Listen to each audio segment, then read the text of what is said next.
que tudo que a gente mais quer é ser visto. E quando a gente olha para isso, é muito engraçado, porque antagonicamente, tudo que a gente mais tem medo é que as pessoas vejam aquilo que a gente não gostaria que elas enxergassem. Só que elas já estão vendo. Né? E às vezes a gente faz muito esforço para esconder alguns pontos que a gente julga como fraco, só que são esses pontinhos que a gente se autocritica que é o que mais conecta a gente com os outros. Então é uma briga ali, né, entre querer ser visto e ao mesmo tempo evitar esse olhar, essa percepção. É o medo da crítica. A gente morre de medo de ser criticado. A gente quer ser amado, né? No fim é sobre isso.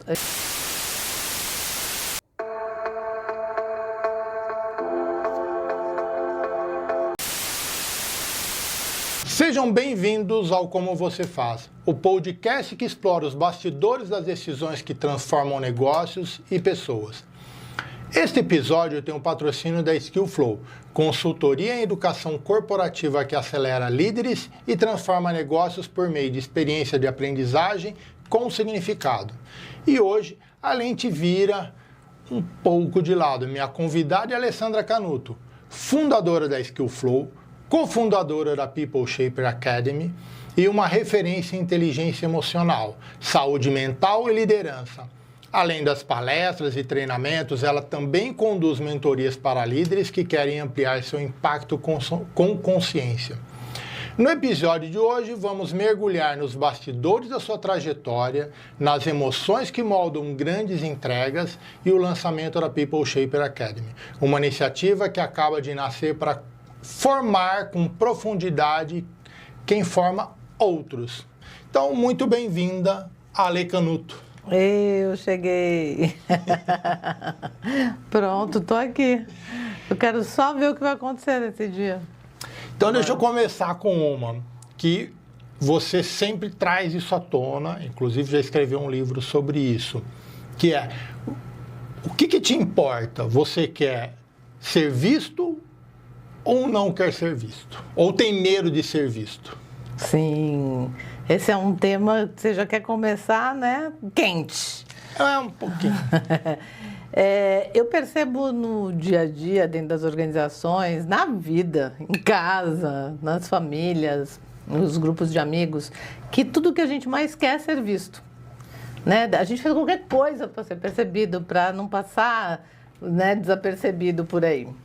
E quando a gente olha para isso, é muito engraçado, porque antagonicamente, tudo que a gente mais tem medo é que as pessoas vejam aquilo que a gente não gostaria que elas enxergassem.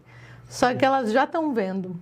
Né? E às vezes a gente faz muito esforço para esconder alguns pontos que a gente julga como fraco, só que são esses pontinhos que a gente se autocritica que é o que mais conecta a gente com os outros.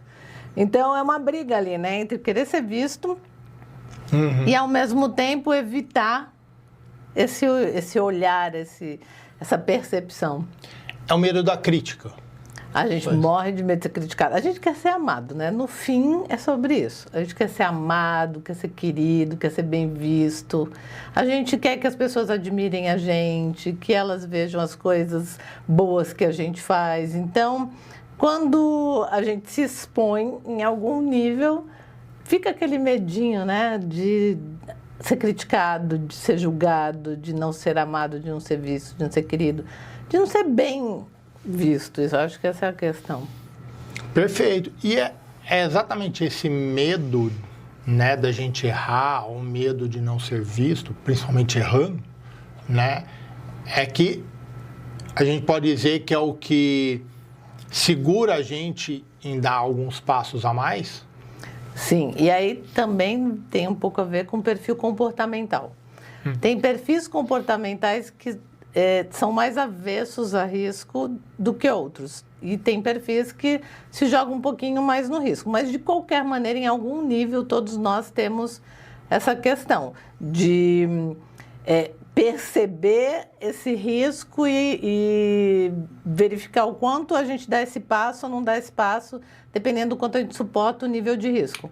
A questão que eu sempre falo é: só dando o passo é que a gente consegue se dar conta. E às vezes a gente se dá conta, inclusive, que nem tinha risco. Era tudo imaginação da nossa cabeça. Sim. Né? E a gente fala, nossa, era só isso? Poxa, por que eu não fiz antes? Mas cada um tem seu tempo, né? Perfeito. Falar em cada um tem seu tempo, você tem uma trajetória que é um pouco diferente. Aliás, eu digo que é bem diferente da maioria das pessoas. Me conta um pouquinho da sua trajetória. Tu quer desde quando, assim? Desde que eu nasci? Não, desde que você se formou, qual que é o caminho que você fez? Isso é muito legal, porque eu fiz educação física na adolescência. Eu entrei na faculdade muito nova, acho que eu tinha 17. Eu ia fazer 17, alguma coisa assim. E na época a gente nem sabe o que é da vida. Né? Não, eu só tinha uma certeza, que eu ainda tenho até hoje, ela vem se fortalecendo, que se a gente estiver de bem com o corpo, provavelmente a gente vai estar de bem com muitas partes da nossa vida, porque é na saúde que a gente percebe nosso sucesso em algum nível. Porque quando a gente fica doente, nada fica bom, né? Então, naquela época, isso era muito forte, eu resolvi fazer educação física por conta disso. E na educação física foi muito legal, porque eu aprendi minha base da facilitação de grupos e de líderes que eu levo até hoje. Especificamente, a professora Ana Cláudia, que ainda está viva, ela foi para mim uma mestra no que diz respeito à condução de grupos, porque eu tinha que descrever as coisas que as pessoas precisavam fazer de uma forma tão clara que não permitisse dúvida ali para a pessoa não fazer um exercício errado. Então, isso me guia ainda até hoje. Mas aí, passando pela educação física e tudo mais, eu fui trabalhar num hospital psiquiátrico. Olha o lugar que eu escolhi.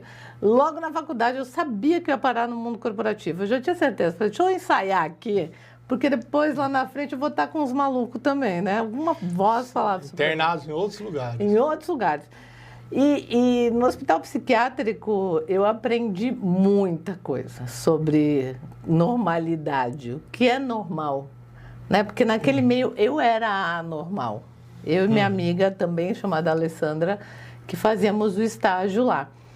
E essa questão da saúde mental gritou para mim nessa hora, porque além da saúde física ser muito importante, eu me dei conta que se a cabeça não tivesse regulada em algum nível para a gente se perceber normal nos nossos critérios sociais, ficava bem difícil a vida. Então, podia ter uma saúde boa fisicamente, mas a mente ruim. E isso começou a me gerar muitas curiosidades. Sendo assim, naquela época, morava em Santos, tudo era em Santos, casei e vim para São Paulo. Em São Paulo já não tinha mais como eu seguir por esse caminho e comecei a empreender, né, em várias coisas, até que fui sócia do Great Group, uma empresa de planejamento estratégico. E na empresa de planejamento estratégico, meu papel era identificar quando os indicadores não estavam acontecendo, por que ele não estava acontecendo. E aí, nessa hora, eu comecei a ficar... Eu sempre fui muito boa comercialmente, né? Então, eu identificava muito nos clientes quais eram as oportunidades para a gente poder fazer um produto cada vez mais diferenciado e tudo mais. E eu via que o foco do planejamento era dar resultado. Sim. Então, se não desse resultado, a gente precisava modelar melhor as coisas. E aí, comecei a identificar que os problemas que aconteciam, que impediam os indicadores, normalmente tinha gente envolvida. Mais especificamente, relações. Pessoas se relacionando em numa determinada dinâmica que afetava a tecnologia, que afetava os processos, que afetava as finanças, que afetava tudo. E aí, fui estudar gente. Aí comecei, né? Estudei negócios na SPM, fiz gestão comercial lá. Aí fui fazer Sociedade Brasileira Dinâmica dos Grupos, aí fui fazer uma formação de coaching bem profunda, aí fui fazer uma pós-graduação, eu sou a rainha das pós-graduação. Falou, vai fazer um curso? Não, vou fazer uma pós. Aí fiz uma pós em Psicologia Organizacional, que daí resolvi fazer um mestrado em Psicologia Organizacional na Must University. Aí fui fazer cursos internacionais de liderança, fui lá para o Tony Robbins, aí fui fazendo um monte de coisa para entender de gente, de relações e poder usar isso a favor de desenvolver as pessoas, porque eu tinha que criar estratégias. E quando eu pensava nas estratégias, sempre caía em estratégia de desenvolvimento dos líderes, que daí afetava a organização como um todo. Perfeito. E aí foi que, num determinado momento dessa sociedade, eu resolvi virar a chavinha para o mundo dos treinamentos, do desenvolvimento humano organizacional. Fora que você quis deixar de entregar para desenvolver. Exatamente. Para formar. Exatamente. Pessoas. E aí já tinha andado por todos os segmentos de negócio que tu puder imaginar, de alimentação e bebidas, a tecnologia, banco, tudo que você puder imaginar. E também eu gostava muito de passar por todos os estratos funcionais, assim, então, desde o chão de fábrica até a presidência, para entender as diferentes dinâmicas. E comunicação, até foi uma das especializações que eu fiz que fez muita diferença. Comunicação é o que é mais recursivo para a gente trabalhar bem quando o assunto é liderar, né? Então, deixa eu buscar aqui um pouquinho. Nesse meio todo que você estava lá trabalhando ainda com o planejamento estratégico, você percebeu que os problemas aconteciam por causa das relações humanas. E é isso que deu o start para a Skill Flow. É isso que foi o vazio. Eu falei, é aqui que eu quero preencher, é aqui que eu quero colocar. Eu falei, bom, acho que a minha maior contribuição pode ser nesse lugar. Como a empresa não era uma empresa de desenvolvimento, ela existe até hoje, é uma empresa de planejamento estratégico, eu resolvi abrir uma empresa específica de desenvolvimento de liderança. E aí temos hoje, né, a Skill Flow com 3 pilares muito fortes, que é treinamento, com todas as possibilidades de mapeamento para desenvolvimento de líder em sala, mentorias individuais e em grupo, também sempre, né, focando na performance da liderança, e o que eu chamo de letramento, que é uma missão que a gente tem de também dar recursos cognitivos sobre o mundo emocional, porque daí é outra descoberta, né? Que foi identificando e trabalhando com líderes já na Skill, o que eu percebi é que às vezes as pessoas não fazem alguma coisa, não é porque elas não sabem que tem que fazer ou não sabem como tem que fazer. Elas sabem o que tem que fazer, elas sabem como tem que fazer. Acho que todo mundo está aqui vendo a gente pode pensar em algo que já sabia o que e como, mas não dava conta de fazer. Acho que nós já passamos por isso, né? Eu de vez em quando passo por isso. E quando eu observava o que impede essa pessoa de fazer, caramba, ela sabe o que tem que fazer, sabe como tem que fazer, tem recurso, tá tudo lá. Tá tudo. Aí eu comecei a identificar que tinha um engodinho emocional, tinha um embrulhinho ali para presente que ninguém gostava de desembrulhar, ninguém queria ver. E aí foi que eu fui fazer a pós no Einstein, de gestão das emoções nas organizações, e agora estou fazendo uma pós na PUC de saúde mental e desenvolvimento para entender isso, né? Como é que a gente ajuda as pessoas dentro do mundo profissional a lidarem com as dinâmicas emocionais para performar melhor? Porque no fim, se a gente pensar em performance, a gente está falando de emoção. Perfeito. E aí entra, hoje o pessoal fala muito em autoridade, né? Mas autoridade não é tudo, né? O que é para você uma autoridade essencial? O que é um posicionamento com essência? Um posicionamento com essência? Eu acho que um posicionamento com essência é aquele posicionamento que te representa. Que às vezes não sempre, acho que quase sempre, na maioria das vezes não vai agradar a todos. Né? Então, acho que o posicionamento com essência, ele traduz a sua verdade, seus valores, o que te conduz, os seus inegociáveis.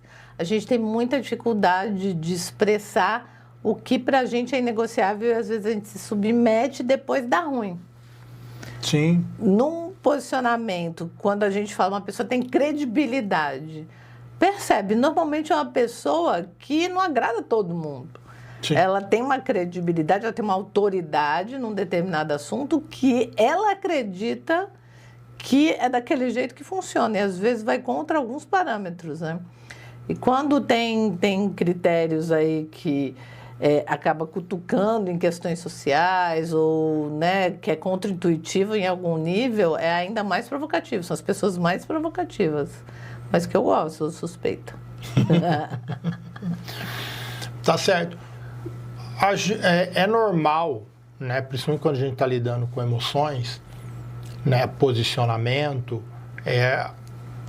dá aquele branco, aquela dificuldade, né, porque nem sempre aquilo que a gente pensa, né, a gente pode agir naquela situação, daquela forma, para não ser mal interpretado. Para ser amado, para ser amado. Para manter o emprego. Para ter o emprego, exato. Ou o cliente. E isso é muito comum no dia a dia, né? A gente fala que não dá para separar a pessoa na vida social da vida do trabalho. Tem que ser a mesma pessoa, não dá para separar, né? E quando você... só que nem tudo que está no trabalho você consegue levar para a vida pessoal e o contrário também é uma verdade. E às vezes acaba ocorrendo esses conflitos. Com você já ocorreu, certeza. O que você faz? O que você faz para resolver, para ter uma saída desse engodo, desse problema? Tá. Bom, hoje eu procuro, quando eu estou numa situação desafiadora, onde algo está sendo recrutado ali contra a minha vontade, contra a minha natureza ou contra aquilo que eu acredito, eu procuro hoje respirar, perceber meu desconforto primeiro e perguntar o que eu estou precisando aqui nesse momento, né? Porque se está acontecendo alguma coisa que as pessoas estão colocando, que eu estou me colocando em xeque ali, eu procuro olhar para isso. Aí, à medida que eu percebo que o desconforto é porque tem alguma coisa que vai contra o que eu penso, ou o que eu quero, ou o que eu preciso, eu procuro ficar curiosa, e aí isso na racionalidade, assim, me puxando pelo pescoço. Eu procuro ficar curiosa sobre por que será que a conversa está indo para esse lado, né? Fico curiosa por que as pessoas estão... me provocando ou criando esse ambiente, ou criando essa situação desse jeito, para que eu não seja perversa, assim, no sentido de acusar o outro, porque eu sempre falo para as pessoas que eu desenvolvo que a gente não é tão importante quanto a gente acha. A gente sempre acha que as coisas estão sendo contra nós e tal, mas não é. As pessoas não acham a gente tão importante. Elas estão ali, na verdade, defendendo alguma coisa que é necessário para elas. E eu procuro ficar curiosa sobre isso. E dependendo da situação, eu peço um tempinho. Eu falo, gente, olha, eu estou identificando que vocês estão com tal necessidade, é isso mesmo? Tô com a percepção correta? Dou uma checada na realidade. Essa realidade, eu normalmente expresso, essa realidade me gera um pouco de necessidade de análise. Se eu não tiver liberdade para falar, eu gera desconforto, sim, ou gera raiva, ou gera medo, ou gera tristeza. Aí eu falo, eu preciso analisar um pouquinho. Então, vou precisar de 5 minutos. Vamos fazer uma pausa para um café? E aí a gente volta, só para eu poder contribuir com a minha melhor parte aqui.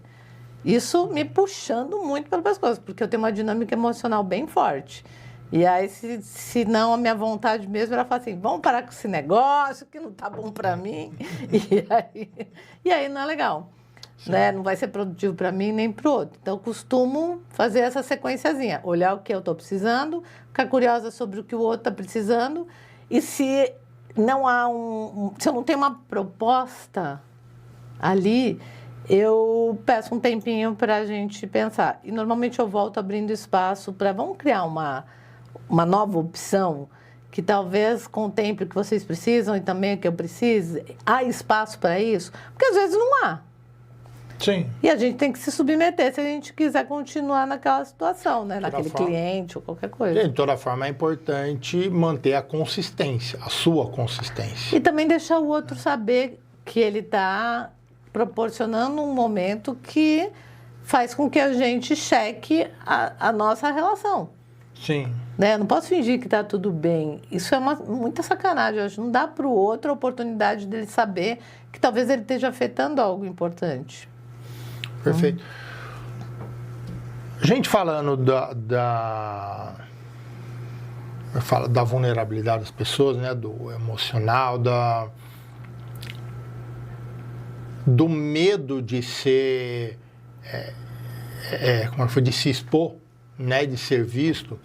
Eu percebo muito, durante minha carreira inteira, e muita gente, aquela vontade da pessoa querer fazer as coisas, querer dar um passo, querer dar opinião e ela não conseguir. Né? Vejo muitas pessoas com uma capacidade técnica, intelectual ou intelectual ou de se expressar, né? Muito grande, mas as pessoas têm dificuldade, têm aquele medo de ser julgada, né? De sofrer críticas. E aí, em cima disso, aqui, que a gente está colocando uma coisa, a People Shaper Academy vem para bater bem isso aqui, porque é formar pessoas. A People Shaper vem para criar um ambiente novo, uma proposta nova, completamente nova, que é formar pessoas para formar. Né? Isso. Me diga da onde que veio essa ideia, por que veio esse projeto? Sim. O que você está falando é que normalmente, né, tem muita gente com muita competência, com muita habilidade, com muito repertório que não consegue ser bem sucedido. Isso. E quando a gente se depara nisso, é muito fácil de ver em roda de amigos, quando alguém fala algo do tipo, caramba, fulano foi promovido, eu sou muito melhor que o fulano, por que foi ele e não eu? Né? Ou por que foi ela e não eu? Então, isso é muito comum. E isso está muito voltado para a nossa incapacidade, às vezes, de enxergar qual era o ponto que, de repente, aquela oportunidade pedia de você e que você não entregou, que às vezes até é relacionamento, né? A gente não pode se enganar com isso. Então, deixando isso como uma parte dos desafios que os líderes têm, entre muitos outros, né, nesse mundo doido de pressão e tudo mais, o que eu percebi foi, como uma treinadora, como uma mentora, como uma consultora, e às vezes também palestrando, mas principalmente treinando, mentorando, é muito interessante as diferentes expectativas que as pessoas criam sobre a minha entrega.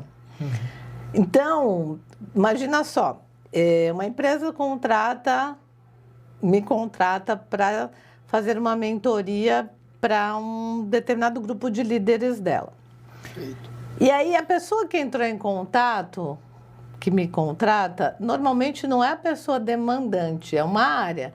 Ou a área de RH, ou a área de treinamentos. Essa pessoa demandante, ela tem uma expectativa. A área de RH tem outra, porque a área de RH tem outras formas que ela é medida para entregar um bom resultado. Sim. E os participantes que vêm para a sala de treinamento têm outra expectativa. E o líder desses participantes, que às vezes não é só esse demandante, podem ter vários outros envolvidos, tem outras expectativas. A empresa tem uma expectativa, as áreas pares têm uma expectativa. Então, o que eu percebi foi que uma grande oportunidade é ter profissionais na área de desenvolvimento humano organizacional, especialmente focando em desenvolvimento de líderes, que sejam capazes de compreender essas diferentes expectativas e entregar um treinamento, uma mentoria, uma consultoria ou até uma palestra contemplando essas diferentes necessidades. E isso eu acho que é o mais desafiador dessa carreira. Por isso que a People Shaper quer pegar na mão de cada pessoa para ajudá-la a desenvolver essas diferentes percepções, instrumentalizando. Sim. Então, assim, que ferramentas essa pessoa pode usar para mapear essas diferentes necessidades? Quais outros recursos ela pode usar para alinhar a expectativa e, às vezes, até falar assim, poxa, sinto muito, isso não vai ser possível deste jeito, nesse momento, nesse formato, nessa quantidade, nessa intensidade. Também preparar profissionais que a gente tem sentido falta com essa musculatura de se posicionar a favor do todo, né? E principalmente provocar um certo movimento nesse mercado que eu venho testando nas salas hoje em dia, que é uma fala que eu acredito muito, os People Shapers que estiverem com a gente vão estar nesse lugar, que é trabalhar para as pessoas e não para as empresas. Porque a gente fica muito ocupado com os contratos, obviamente, né, com a emissão da nota fiscal para receber. E aí a gente fala, eu vou trabalhar para a empresa X, ou Y, ou Z. Eu posso contar o caso que é público, até tem um videocast disso da Ajinomoto, onde a área de treinamento contratou, tinha o gerente da área que tinha as expectativas, tinha o diretor da área que tinha expectativa, tinha os 12 clientes diretos, que eram os gerentes que estavam sendo preparados para diretores, e tinham as áreas pares que se relacionavam com tudo isso. E eu lembro que foi a primeira vez que eu falei isso, e eu trabalho para a Ajinomoto desde 2016, que era ok, vamos cuidar de todas as necessidades, mas eu preciso falar para vocês, eu vou trabalhar para aquelas 12 pessoas que estiverem comigo na sala. Eu não vou trabalhar para a Ajinomoto. Ó, o medo. Quando eu falei isso, eu mesma, né, nessa hora, assim, não passava um Wi-Fi por mim, inteira. Tipo, meu Deus, agora ferrou. Mas foi muito interessante, porque as pessoas ficaram, tipo, incomodadas, né, naqueles primeiros segundos, e eu falei assim, eu acredito que a gente vai ter um resultado muito melhor se a gente trabalhar para quem estiver ali. Consequentemente, se o efeito for bom naquelas pessoas, vai ser bom nas áreas que elas lideram, vai ser bom na unidade que era a Food, vai ser bom para Ajinomoto Brasil, vai ser bom para a marca Ajinomoto no fim. Sim. E não foi diferente, a gente pegou esse trabalho para desenvolver a liderança e a gente afetou, inclusive, o faturamento. Né? Com um indicador que aumentou 49% em 9 meses. Então, assim, quem vier para People Shaper vem para trabalhar para as pessoas. E trabalhando para as pessoas que vão estar ali, seja para um treinamento, para uma consultoria, para uma mentoria ou o público de uma palestra, a gente afetando essas pessoas, a gente vai afetar as organizações. Eu sei que é um pouco, né, tipo, meu Deus, ela mas eu acho que é o que me move hoje, assim. E isso é você se aplicando, aprendendo para você, que você vai poder aplicar dentro da própria empresa que você está trabalhando e para fora. Exato, eu acredito que as pessoas levam para casa, eu recebo esses depoimentos com muita frequência, assim. Mas aí você vem falando de uma formação para consultores, mentores, treinadores e palestrantes. Não é exatamente a mesma profissão, são várias formas de se entregar. Nessa formação, existe a diferenciação para cada uma delas? Sim. Quando a gente fala desses 4 formatos, eu falo, são 4 papéis diferentes que a gente pode exercer para levar a educação para o adulto dentro das organizações. Cada um tem níveis de impacto diferentes, obviamente, e dentro da formação, a ideia é que a pessoa que entrar, ela vai passar por um processo de diagnóstico que contempla também um assessment. E nesta primeira movimentação, ela vai saber a favor de qual desses papéis, os potenciais, os pontos fortes, as competências, habilidades, a história dela joga a favor. Para que ela possa colocar energia no que ela já é muito boa. Para desenvolver isso ainda mais e ela poder ver o retorno rápido. A partir dessa primeira movimentação bem estratégica, ela já vai sair com passos para dar. E ela vai ter uma plataforma onde ela vai poder também consumir conteúdos para depois esses conteúdos serem dissecados quinzenalmente nos encontros que vão ter e tudo mais. A gente pode falar mais disso. Agora, o mais importante ela pode, se ela quiser, mergulhar nos 4. Eu indico um de cada vez, começando pelo que você é melhor. Mas ela não vai ter restrição. Eu acredito que um People Shaper vai saber usar todos esses recursos. Não é da noite para o dia, né? Eu acho que em 6 meses a gente consegue se apropriar bem de um papel, estrategicamente está pronto para oferecer isso para o mercado, individualmente, cada um ali, fazendo, né, todos os passos que a nossa metodologia vai propor. E a partir daí, está bem consolidado num papel, aí vai para outro, depois vai para outro. Eu acredito que é um ciclo de maturação, né, que vai acontecer. E aí, então vai mostrar para a pessoa, olha, você tem maior facilidade nisso aqui. Se você quiser, segue como nesse lugar onde a gente está vendo, né, no assessment onde está vendo, onde ele tem mais facilidade, ou ele pode escolher onde ele quer. E tá bom, foi lá, ele escolheu ser palestrante, você vai ensinar ele a ter uma presença de palco, o que falar, como lidar com as situações, plateia, treinador, vai aprender a lidar com a sala, com o momento e assim por diante. Mas uma formação não cabe só isso. Ele tem que saber se vender, ele tem que saber se colocar um preço, ele tem que saber se posicionar, né? O que ele vai colocar. A formação, ela vai ajudar nesses pontos também? Sim. A formação, ela vai ter pilares bem robustos de conteúdo gravados, onde ela vai poder, obviamente, pegar o ouro ali, né? E a sustentação nos encontros quinzenais. Por quê? A pessoa consumiu um conteúdo. Eu sou uma consumidora, né, gente, de conteúdo. Então, e tem um grupo de pessoas em volta muito consumidores também. E a gente percebe que só o conteúdo gravado pelo conteúdo gravado não é o suficiente. Então, imagina que eu vejo uma aula, por exemplo, né, como você falou, de palestrante. E aí eu percebo que eu preciso ter um tema. Esse tema precisa ser estruturado de um jeito atrativo para engajar a plateia. Eu preciso apresentar essa história, ter esse storytelling pronto e apresentar essa história de um jeito impactante, marcante, que mexa com as emoções das pessoas para que elas possam levar isso com elas. Então, tem todo esse conteúdo, né, que está lá, curado, para as pessoas poderem navegar por eles e, obviamente, os encontros onde ela vai, putz, consumiu ali, na teoria. Foi testar alguma coisa, porque a gente vai o tempo inteiro estimular, coloca em prática, né? Se expõe. Quem se expõe ganha mais. Esse é meu lema da vida e vai ser na People Shaper. Então, se expõe. Dependendo de como for, traz o efeito para os nossos encontros quinzenais, que um encontro a gente está chamando de hot seat, que é onde a gente vai trazer as dúvidas, as angústias, os confortos, desconfortos, o que está dando certo, o que não está, para a gente poder trocar junto, porque um aprende com todo, todos aprendem com cada um.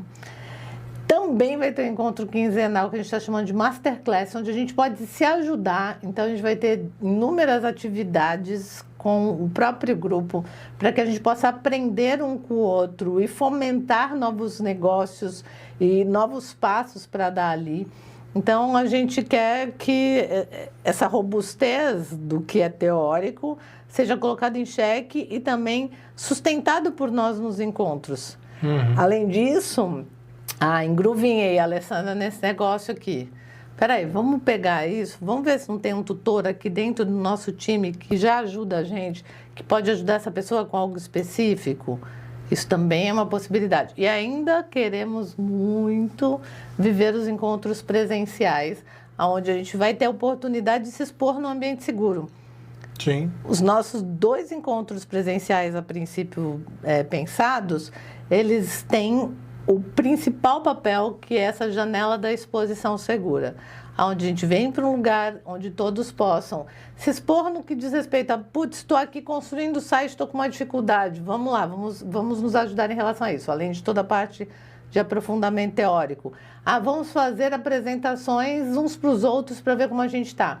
E a gente quer desafiar as pessoas, vamos ver como vai estar o nível de vontade, de maturidade, de densidade do grupo, para inclusive expor para o mercado.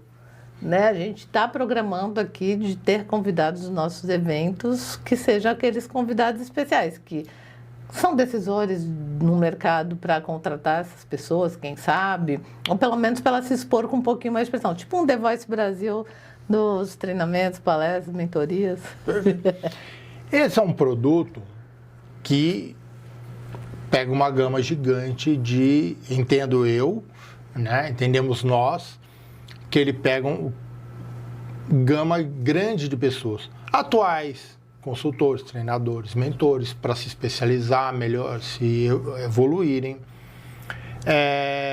gerentes, diretores, né, C-levels durante a carreira, ou aqueles que já estão pensando na aposentadoria, para um up a mais, né, seguir um pouco mais a carreira num outro negócio, empreendedores, autônomos.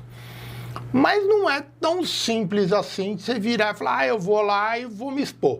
Uhum. O que você tem para falar para essas pessoas? Se exponham. Confia, né? Stephen Covey, eu tive o ano passado na TD, que já está chegando a nova TD agora, que é a maior conferência de treinamento e desenvolvimento do mundo. E Stephen Covey fala sobre confiar, né? Que é um dos principais passos para a gente crescer.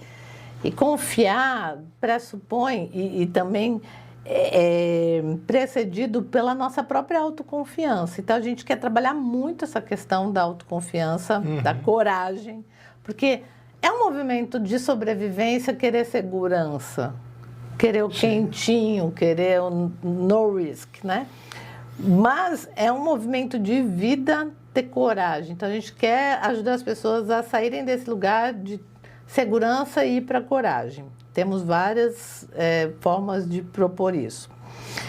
Junto com isso também, dentro das diferentes oficinas e encontros que a gente vai fazer, a gente quer gradualmente dando esse espaço para você que tem um pouco mais de receio, se sentir seguro, segura para fazer isso com pessoas que você pode confiar. Quando eu falo confiança, Stephen Covey falou uma coisa que foi muito legal, pensa numa pessoa que você já passou por uma situação na sua vida que só o olhar dela, só o olhar dizia para você, vai que eu tenho certeza que vai dar certo, eu acredito em você. São esses olhares que a gente quer implementar. Os olhares de quem confia na tua capacidade, de quem confia na tua possibilidade de dar um passo além. E que, se você já tem isso, você pode emprestar para os seus colegas e isso se potencializa ainda mais. Então, acho que vai ser um grande movimento de desenvolvimento. De todas as pessoas que eu citei, ninguém chegou onde está sem coragem. Né? É a coragem de se expor de uma forma diferente. E falar em coragem, né? Como você se prepara para grandes entregas? Né? Do dia a dia. Isso é pegadinha, gente. Lógico que é. Depois eu até quero pegar, você falou desses 4 papéis que eu acho tem coisa bem interessante, de repente, de explorar cada um. Principalmente que os 4 precisam vender, né? Sim, exato. Isso vai ser uma questão que o Matheus vai ajudar muito vocês. Mas como é que eu me preparo para as grandes entregas? Bom, eu sou suspeita. Por conta de muitas horas me expondo, eu criei um mecanismo de suportar o desconforto de uma forma prazerosa. Então, aquele friozinho na barriga, aquela preocupação de o que vão achar, porque a gente sempre tem receio de colocar o nosso vínculo, nossa relação em risco, mesmo que seja uma relação comercial. Vai que eu vou lá e faço uma caca. Eu tenho receio de colocar isso em risco. Então, eu normalmente, quando não sou a pessoa, sei lá, que eu sinto que sou a mais importante desse negócio, eu procuro ajuda de mentoria, né? Eu tenho meus mentores para me suportarem, me sustentarem, seja lá para o que for. Pensa em mentor de tudo, eu sempre acho alguém, sempre tem alguém que eu possa contar. Eu sou muito abençoada nisso. Então, se precisar, eu vou num recurso de buscar alguém. Mas, normalmente, o que eu faço é resgatar as minhas anotações e os meus estudos sobre o público, principalmente, né? Sobre com quem eu vou estar e as expectativas das pessoas envolvidas. Antes de dormir, eu dou uma olhada de novo naquele conteúdo que eu preciso. Eu tenho uma crença de que se eu olhar antes de dormir, meu cérebro à noite vai trabalhar nele. Às vezes eu até sonho. Eu sonho com o trabalho que eu vou fazer. E aí eu tenho essa crença de que se eu olhar aquilo durante a noite eu vou consolidar magicamente na minha circuitaria neural e no outro dia vai ser incrível.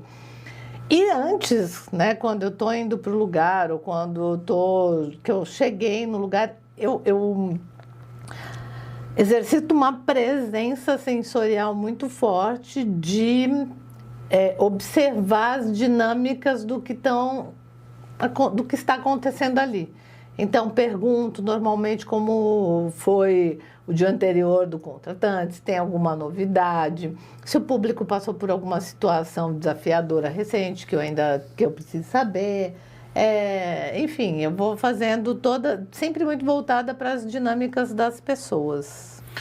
E o que você... Vou voltar aqui no que você chamou, o que você falou dos 4 públicos. Dos 4 públicos?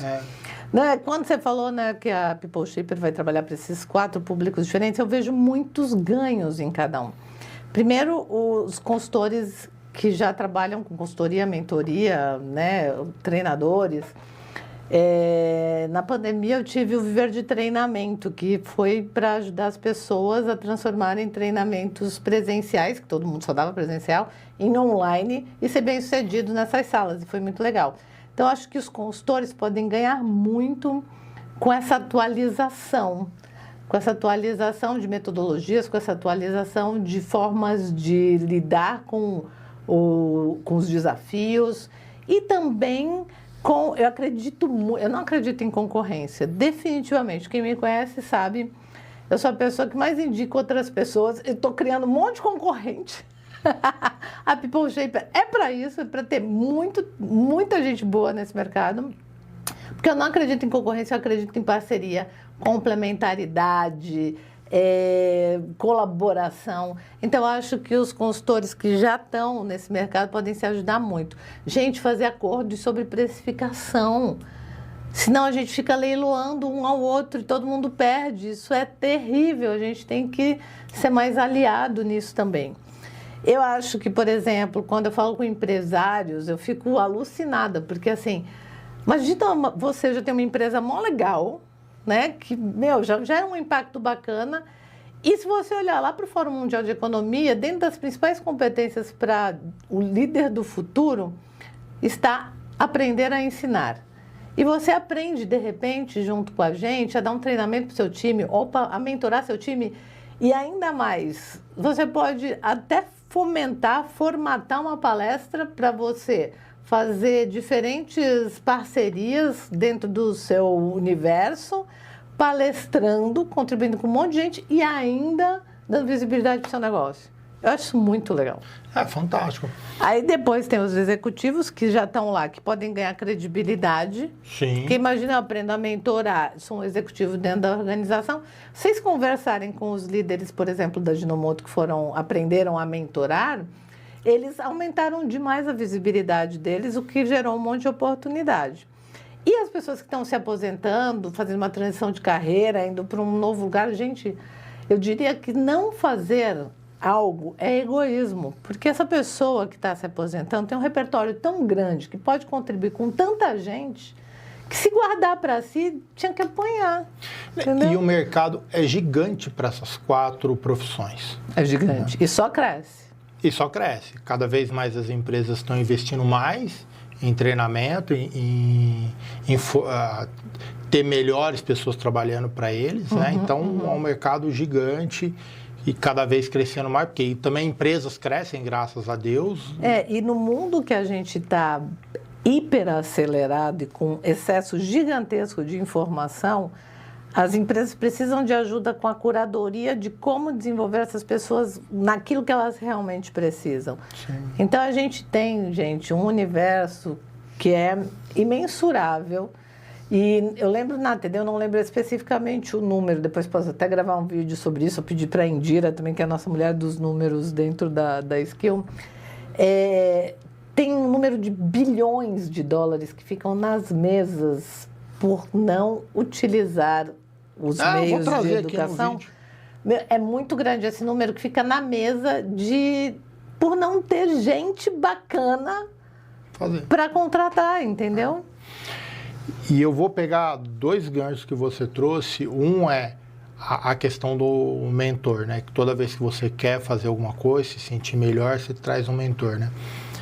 A gente sempre cresce com a ajuda dos outros, né? Ouvindo, às vezes muita coisa o pessoal traz de graça pra gente, aquele papo do bar, do amigo colocar.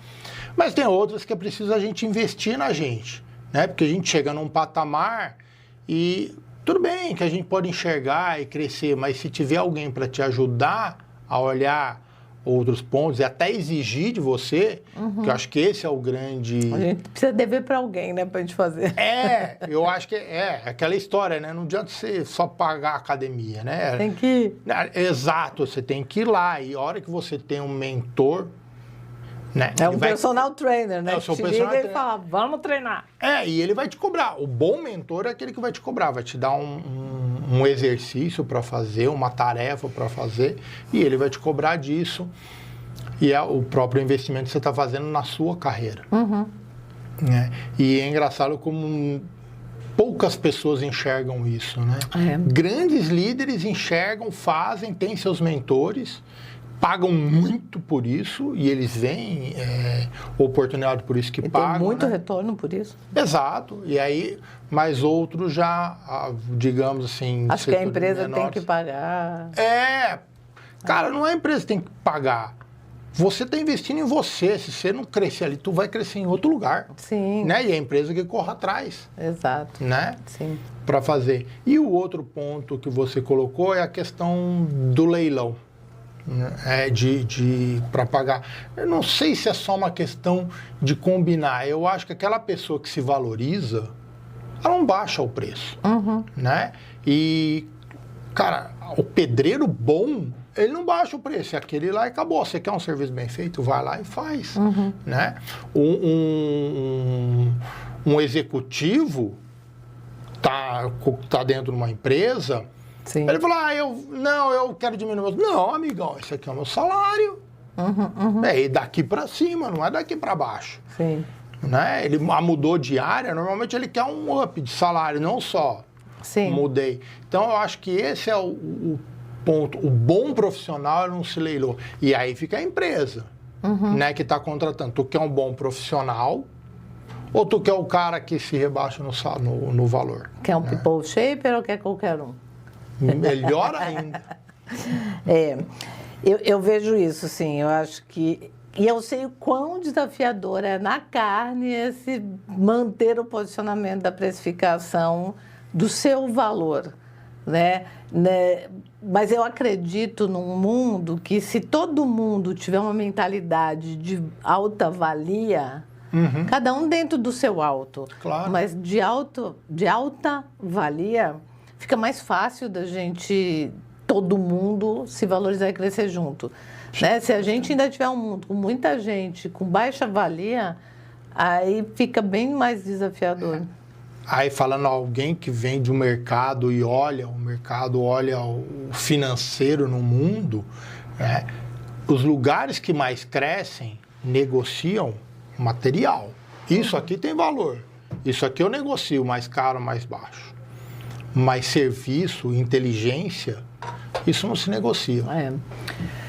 E eu acho que é um desafio que nós, dentro da formação, precisamos trabalhar com os nossos people shapers, que é como cada um vai conseguir demonstrar o seu ROI. Porque eu acho que dentro do serviço, né, o concreto, mais concreto para você ter o seu valor, que nem hoje eu tenho o meu valor, e o meu valor ele é baseado em eu mover ponteiros em cada trabalho que eu faço, qual ROI que a gente consegue, né? Que retorno a gente consegue dar para o investimento dos nossos clientes. Perfeito. Então, eu quero muito que a gente trabalhe juntos com os nossos people shapers para que a gente seja movedores de ponteiros, né? Não simplesmente passar e lá entregar óbvio que dependendo...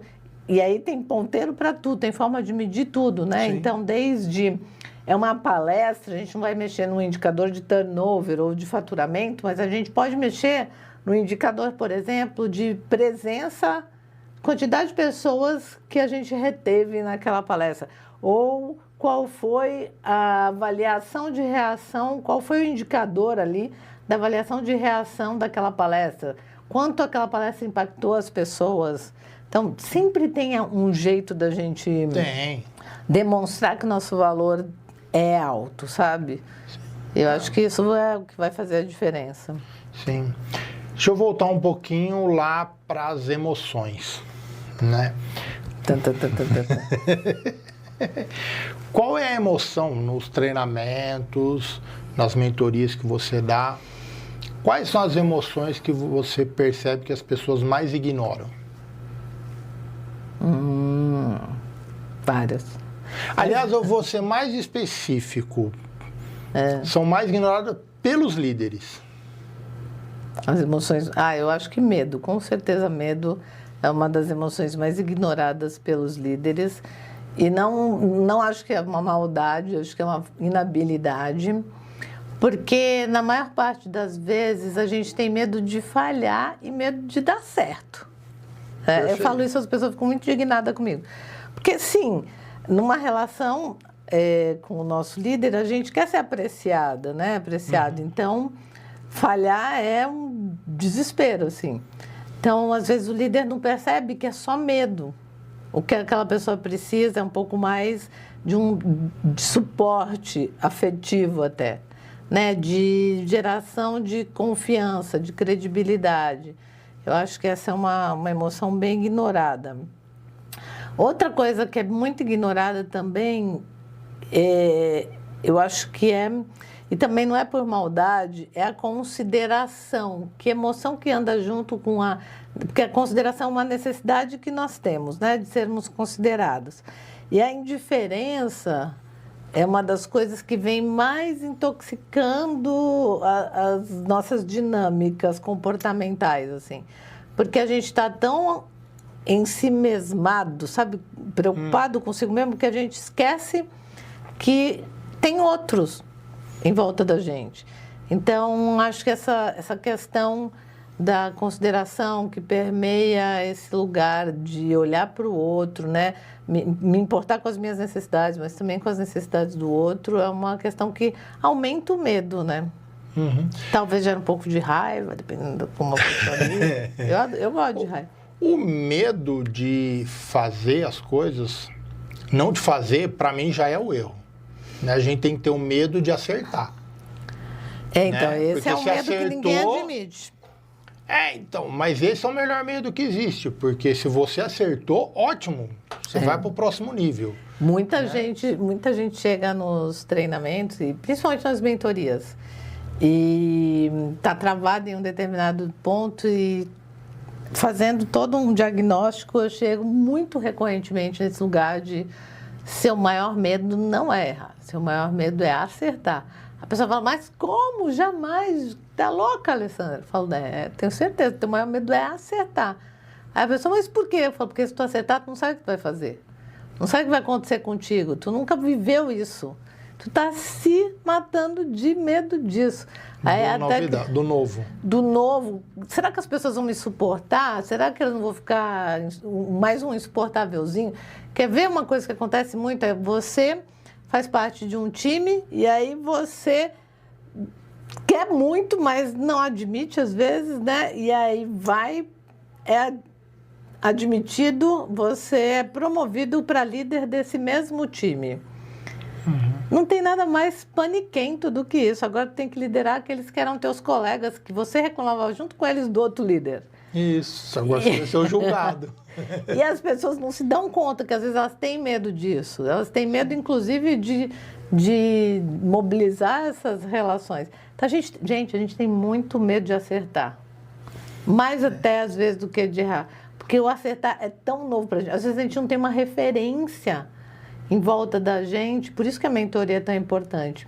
Porque a gente, às vezes, vem de uma família muito simples, de um meio muito simples. A gente não tem uma referência de alguém super bem-sucedido que está super feliz e a vida está caminhando. Muito ao contrário, a gente vive cheio de crença de que essas pessoas que deram muito certo são metidas, quem tem muito dinheiro quer levar vantagem sobre os outros, blá, e aí a gente é tomado de não por querer isso. chegar.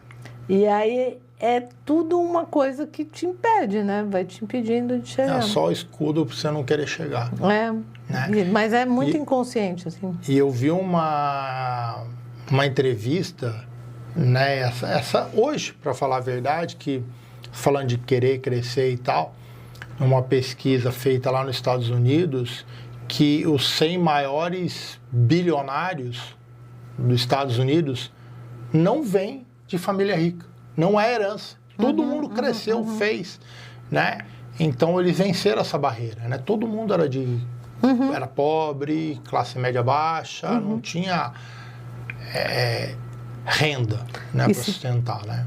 E se perguntar para essas pessoas, provavelmente elas vão falar do quanto de medo elas tiveram que lidar a cada novo passo que elas iam dando. É isso que eu ia chegar, elas falavam exatamente isso. Cada passo como era, ou como eles aprenderam errando, como se tiveram que procurar ajuda para ver aonde que eles estavam errando para poder chegar.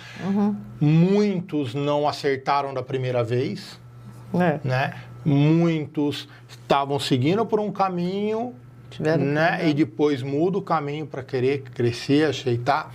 Eu acho que isso faz muito a parte da nossa vida. Que nem eu falei, com 17, 18 anos também entrando na faculdade. Cara, quem disse que eu sei o que eu quero com 17, 18 anos, né? Veja a sua trajetória, para onde começou, o caminho que você fez para chegar agora. Não é um caminho muito natural. Não, nem né? A gente quer mudar, né? Quantas pessoas a gente conhece que começou fazendo uma coisa e hoje fazem outra? Sim.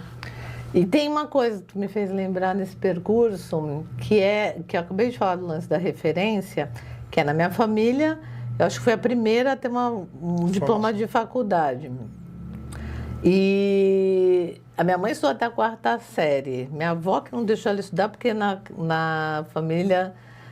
minha família de origem, a mulher não estudava, só homem. Mulher não precisava, bastava saber ler. Então, acho que eu até carrego um pouco desse tanto de estudo por todas as mulheres que não puderam estudar, eu estou compensando. Mas o que tu me fez lembrar foi do lance de que a gente pode buscar referências. Uma das coisas que me fez mover do planejamento estratégico para a educação corporativa foi uma palestra que eu assisti. Nunca vou me esquecer, da Leila Navarro, figuraça. E naquele evento, quando eu olhei aquela mulher no palco, que era uma mulher que já tinha um posicionamento diferente, não eram essas mulheres toda, né, com estereótipo do feminino que a sociedade traz, uma mulher forte, uma mulher com posicionamento. E ali todo mundo aplaudindo de pé, e aquelas coisas que ela falava gerava muita mobilização. Eu olhei e falei, gostei desse lugar. Esse lugar me parece bem interessante. E aquilo ficou reverberando dentro de mim. E a primeira pergunta que eu fiz é, por que não? Né? Por que não? Tanto é que eu fiz, inclusive, uma mentoria com ela. Ela fez um programa só para mulheres, inclusive. E eu fiz um programa com ela e ela me deu muitos direcionamentos muito legais. Sou muito grata a Leila Navarro. E hoje foi uma referência bem importante para a minha transição. Ter uma referência faz a diferença, gente. Você tem um podcast chamado Pode Sentir, que trabalha as relações, traz ao público as relações de trabalho, né? As emoções e tudo mais que estão envolvidos nas relações. Como você tem aprendido com isso? O que o Pode Sentir tem trazido de aprendizagem? Eu sou suspeita, né? Porque como eu vejo o sentir em tudo que a gente faz, desde que eu fiz a pós no Einstein, né? Que eu percebi cientificamente que a gente sente 24 horas por dia, 7 dias por semana. Inclusive, quando a gente acha que não está acontecendo nada, a gente está sentindo estabilidade, tranquilidade, paz, né? No Pode Sentir, eu me sinto cumprindo um propósito de trazer um assunto que desmistifica uma coisa tão pouco falada, né? A gente não tem educação emocional na escola. Sim. Agora, algumas escolas estão começando com isso. As famílias também não têm grandes recursos ainda, né? Sim. Tirando as famílias que têm psicólogos e tal, mas a maioria não tem. Então, me sinto cumprindo um propósito de levar um pouco mais, de forma mais concreta, mais tangibilizada na realidade isso. E as histórias que eu ouço, gente, eu amo. Se eu pudesse, eu só fazia isso na vida. Ficar ouvindo história das pessoas. Porque todas as histórias de todas as pessoas que eu já entrevistei até agora, nem foram tantas, acho que chegam umas 20, e entrevistei muitos líderes e agora muitas pessoas de profissões diferentes para falar sobre o impacto das emoções nas profissões. Todas as histórias são movidas por dinâmicas emocionais. Perfeito. E aí, quando as pessoas dividem aquilo com o mundo se abastece, se agradece e fala, poxa, É assim, é eu assim, também. né? Nossa, eu também posso fazer desse jeito, ou é melhor eu não fazer desse jeito. Então, é muito legal e eu acho que contribui para que a gente, entendendo melhor as nossas dinâmicas emocionais, a gente possa viver melhor na nossa melhor versão, seja lá o que você considera a melhor versão para você, né? Uhum. Perguntinhas aqui, ping-pong, coisa rápida. Uma emoção que você aprendeu a acolher com mais maturidade? Raiva. Eu acho que eu até sei por quê. Mas é até fácil. Um pedido que mudou sua trajetória. Nossa, um pedido que mudou minha trajetória? Não posso nem falar que foi o de casamento, porque eu que falei, né? Vamos casar? Não, já viu? Esse não tá perdido, esse não pode. Um pedido que mudou minha trajetória. Gente, peraí, eu vou lembrar, né? Tenho tantos pedidos interessantes. Ah, mas eu acho que tem a ver com esse momento da transição de planejamento estratégico para desenvolvimento humano organizacional. Foi uma palestra, era um cliente de planejamento estratégico que me convidou, fez um pedido para eu palestrar no Sumire Fashion Show, 2.000 pessoas assistindo, e era para eu levar um pouco de... já era sobre emoção, era estratégias de motivação, de engajamento. Eu lembro que eu nunca tinha palestrado assim, né? Só dado treinamento para as equipes e tal. E esse pedido para fazer essa palestra mudou meu roteiro, assim. Porque depois nunca mais eu quis sair daquele palco. Um hábito que te ancora no presente.